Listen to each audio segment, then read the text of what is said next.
Today I want to share with you a tip about how to tune double stops that are fifths. So the notes that are 5 notes apart exactly. That means that on the violin we use the same finger. So any double stop where we need to use the same finger. If you're struggling with that, I will give you the best tip that I can offer you. It's a really great tip. It works every time. And it works in every situation. It's just that when you have a very difficult one where it's like a combination where you're playing a quadruple stop and a fifth is included in there, you just have to adapt it a little bit, but it's going to work for every situation. Those who are struggling with fifths are struggling because they usually have a little bit of an incorrect hand position. So their finger is coming down on the string at an incorrect angle, or they do something a little bit funny, like especially our first finger, it doesn't feel so great sometimes. So we might sort of, flatten it out a little bit like this, or instead of having it nice and tall, or we might kind of come away from the neck a little bit like this, which is not really correct. We should usually have a little bit of this finger brushing very lightly, right, on the neck right here. There are cases where we might a little bit come away, but most of the time we should be flush against the neck. And typically even, I'll give you a shifting tip. So if I'm missing a shift consistently and I'm getting frustrated with it, usually the first thing I do is I check my hand position and make sure my hand is a little bit very lightly leaning against the neck. And then when I try shifting that way, right, then I can usually gauge a little bit better. I can calculate the distance better, and then I usually hit the shift within 1 or 2 tries. But if I'm doing some funny finagling and twisting and things, that's usually when I didn't realize I was doing that, and then I keep missing my shift. So I've learned pretty quickly now that if I'm missing my shift or I'm having trouble with any violin technique at all, the first thing I do is I just stop.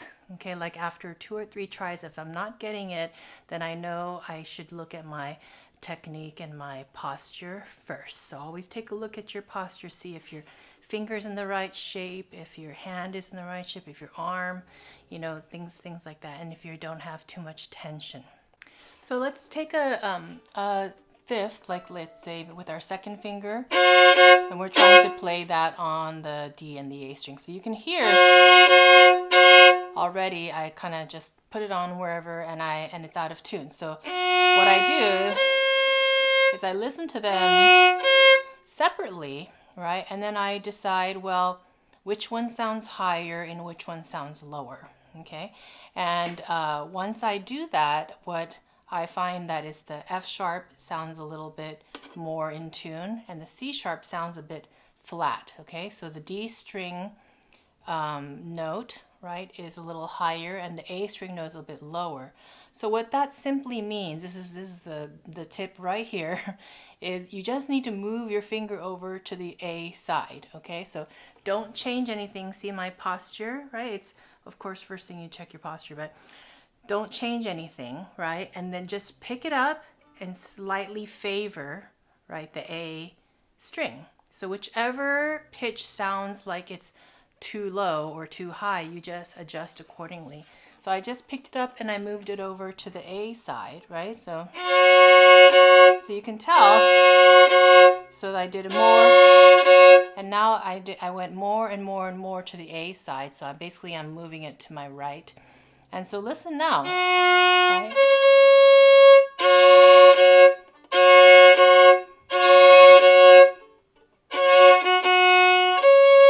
So can you tell that now my C sharp is a little bit on the higher side and my F sharp is a little bit on the lower side, right?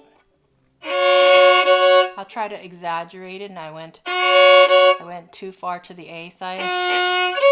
So I'll try to show you here that now my finger is covering the A string much more and just a teeny bit of my fingers on the D string.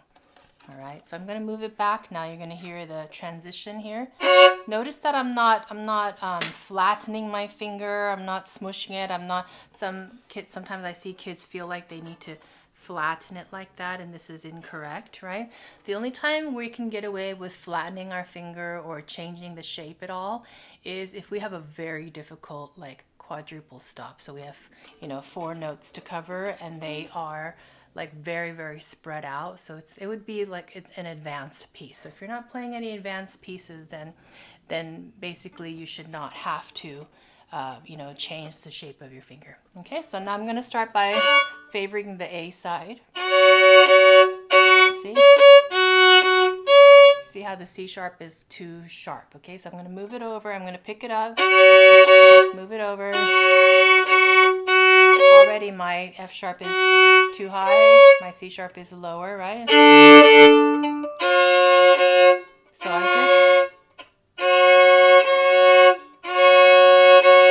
I just keep moving it until I found the correct perfect fifth. Now, when you're pretty close like this, but you're just not fully satisfied, okay, that is when, only when you're super close, but it's not 100% perfection, only then do you take your arm. Do you see how I'm keeping this all in one straight line? And I just slightly bring my elbow that way. Do you see? Even my fingers change the angle. I brought my elbow this way now. Even my fingers change angle over there. It doesn't work if you're only moving the elbow, you see? And then the hand and fingers are tight. They're not budging at all. It works when you take everybody, keep the finger and the hand very connected right to the arm, and don't clamp onto the neck. And do you see how I'm changing? So now I'm pretty good here. Right? I'm pretty in tune, but if I bring my elbow around, you're going to hear the difference now.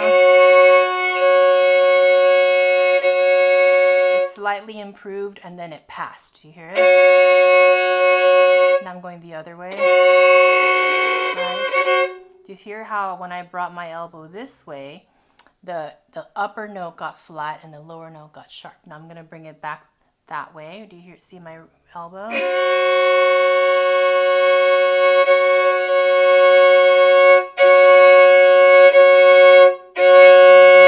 So there it is. I put my elbow a little bit more underneath the violin, and I'm pretty happy with that one. Do you hear? It's pretty solid. Now, if I take my hand away and I put it back, and I didn't put it back exactly the way that it was when I did this whole elbow adjustment thing, then you're going to basically be starting from scratch again. And that's okay. Then you can just kind of figure it out again.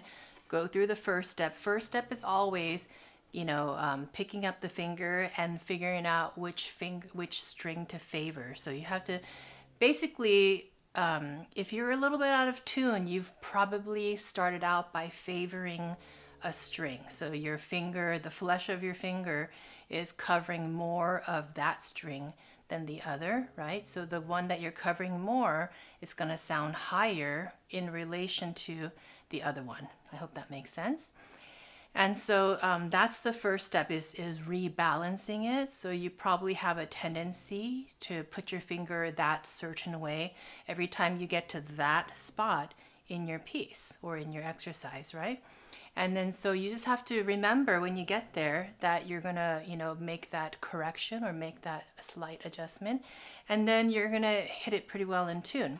So when you're really, really close and you're on that final step, then you do the elbow tuning business and then you are set to go.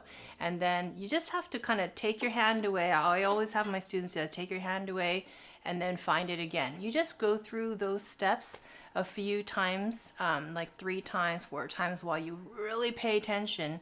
And then you just remember it. So every time you get there, you have to put your hand and your finger and everything that way. Now, it's better not to do the elbow correction method because what if you get to a place where, you kind of already have your elbow in one way and then suddenly you have to go and put your elbow the other way. And then especially if you have a, quadruple stop, your elbow has to be pretty much towards the front, right? If you have a lot of notes to grab. And so then what are you going to do, right? You have to always, put your elbow that way. So you're going to have to find a way to get your finger, right, to sit down with everybody else, right, in the correct angle in relationship to it. So hope that makes sense. As you work on it, I think you're going to see what I mean, if you don't already, and I think it'll make sense to you. So hope that helps. And then, I had a master class with Ruggero Ricci when I was very young, and one of the profound things he told me, which was very simple, is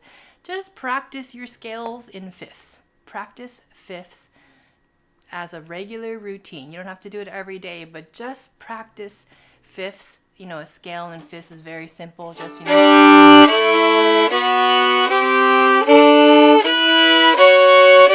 that kind of thing.